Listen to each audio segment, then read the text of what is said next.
दिल्लीत 13 जानेवारीपासून सुरू होणाऱ्या आंतरराष्ट्रीय खो खो स्पर्धेत बदलापूरच्या किशोर पाटील यांची आंतरराष्ट्रीय पंच म्हणून निवड झाली। ठाणे जिल्ह्यातून निवड होणारे ते एकमेव पंच आहेत।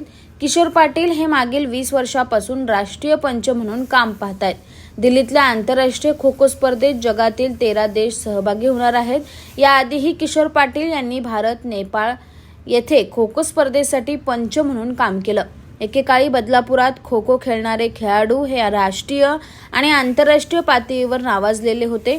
मात्र गेल्या काही काळात बदलापुरात खो खो खेळ काहीसा मागे पडला होता।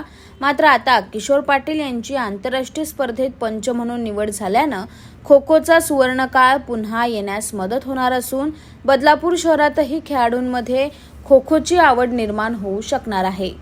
गेली 20-25 वर्ष मी पंच म्हणून राष्ट्रीय, राज्यस्तरीय, राष्ट्रीय स्पर्धांमध्ये सहभाग घेतलेला आहे आणि ठाणे जिल्ह्यातून मी एकमेव पंच आहे की ज्याची ह्या स्पर्धेसाठी निवड झालेली आहे आणि गेली 15 ते 20 खेळाडूंचा आपल्या बदलापुरातील 15 ते 20 खेळाडू महाराष्ट्राच्या संघातून प्रतिनिधित्व केलेले आहेत आणि 2 महिला खेळाडू ज्या आत्तासुद्धा इंडियाचं सिलेक्शन कॅम्प जो दिल्ली येथे चालू आहे विश्वचषक स्पर्धेसाठी, तिथे त्या आपला खेळ दाखवत आहेत। आपण अपेक्षा करूया की त्यांचीसुद्धा इंडियाच्या टीममध्ये निवड होईल